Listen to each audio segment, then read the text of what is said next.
Bem-vindos a mais um Coisas de Casal. E hoje nós queremos falar de um tema que mais uma vez foi um pedido de uma das nossas internautas. Sim. Ela disse o seguinte: existe crise de 7 anos? E o que é a crise de 7 anos? O que ocasiona a crise de 7 anos? Na verdade, as pessoas falam de crise de 7 anos, crise de 10 anos, né? Tem várias etapas ou várias fases do casamento que as pessoas citam uma crise relacionada a um número, a uma idade do casamento. Então a gente vai começar perguntando: existe crise de 7 anos?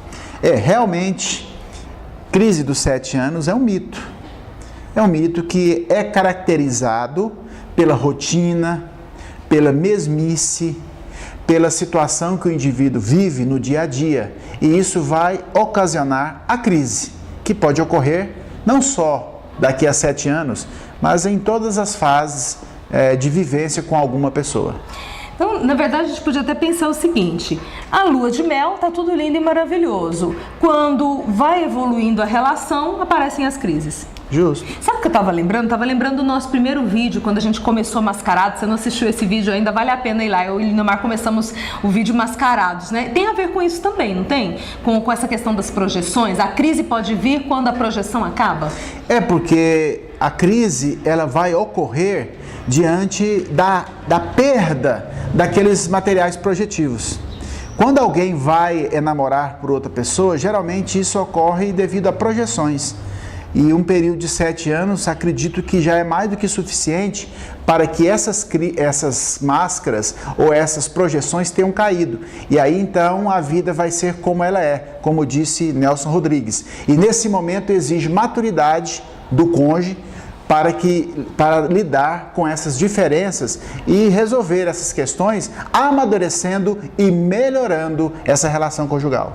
Bom, já que é um mito, a gente tem que entender, mas por que você fala de crise de 7 anos, crise de 10 anos, crise de 30 anos? Todo mito se constrói a partir de alguma experiência vivida e, de fato, nós vivemos por fases. Várias culturas falam das fases de 7 em 7 anos, ou também chamados ciclos. Então, de 7 em 7 anos, a pessoa inaugura um novo ciclo vital. E nesse novo ciclo, para que ele aconteça, coisas morrem e coisas nascem. É assim, todos os dias células morrem para outras células nascerem, né? E a gente espera que as novas células que nasçam venham belas. Então, os ciclos de vida, de 7 em 7 anos, de 10 em 10 anos, representam transformações. O Lindomar usou o termo amadurecimento, então nós amadurecemos. Então, de certa maneira, a nova Márcia, ela requer para si um novo Lindomar. E esse é o momento de crise, porque eu sou uma nova Márcia, e aí eu olho, se eu vejo o Lindomar antigo, eu falo, epa, esse eu não quero. Aí, mas ele também está se transformando, e aí ele encontra um novo Lindomar, olha para a Márcia, epa, e começa um estranhamento. E de fase em fase, nós vamos nos transformando. Crise nada mais é do que possibilidade de transformação. E transformação, a gente lembra de um inseto muito interessante, que é a lagarta, né? A lagarta, ela vai se transformar em uma linda borboleta. Agora, essa transformação, ela se dá de maneira lenta e mais, você não pode ajudar. Aí você fala assim, mas como se não pode ajudar? Até mesmo o terapeuta, quando é necessário que aconteça a maêutica, ou seja, o nascimento de uma nova pessoa, ou a pessoa está buscando a transformação, o terapeuta não pode dar conselho, ele auxilia, ou seja, ele coloca para aquela pessoa as possibilidades que ela tem de mudança de vida. Da mesma forma, a borboleta, se você chegar e tentar abrir, tentar tirar, ajudar ela a sair de dentro daquele casulo, ela não vai voar. Então, a relação conjugal é o cônjuge, é o casal, é que vai dar conta de resolver isso. Algumas pessoas podem entrar para ajudar no sentido de, é por aqui ou por ali, ou para ajudar você a encontrar um centro de transformação saudável.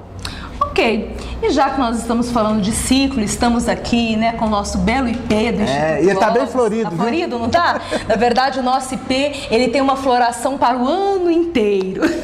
E o IP é uma belíssima árvore, símbolo do cerrado. Então, vamos falar de ciclo, podemos falar das 4 estações do ano. Então, chega o momento ali do inverno e as plantas sofrem com o inverno, ou o período da seca e as plantas sofrem porque o tempo está seco. Mas falando especificamente, né, desse nosso clima mais árido, dessa região de Cerrado. O ipê é um grande representante do Cerrado, porque diante da sequidão, na verdade no Cerrado muitas vezes tem queimadas, então vem, queima tudo e aquelas árvores elas ficam um casco grosso nesse formato aqui. Entretanto, depois de um tempo, ao virem as primeiras chuvas, ele novamente floresce. Ai, que coisa linda! Então, meu querido, minha querida, se você está vivendo uma crise no seu casamento, não importa o número dessa crise, é a crise de 1 ano, é a crise de 7 anos, o número não importa, é a crise dos 30, do ninho vazio, os filhos vão embora e agora fica o casal, né, sem os filhos em casa, não importa qual é o nome ou qual é o número dessa crise, importa que crise nada mais é do que possibilidade de transformação. Então, que tal você se unir ao seu cônjuge e juntos caminharem para essa transformação? Vamos nos transformar? Então vamos. Hoje e sempre? Esse é o nosso pacto e é o desafio que eu quero colocar para vocês. Diante da crise, lembre-se, vocês estão prestes a florescer como um ipê após uma queimada. Você há de ver as flores e elas serão lindas. Confie nisso. Até o próximo Coisas de Casal. Grande abraço.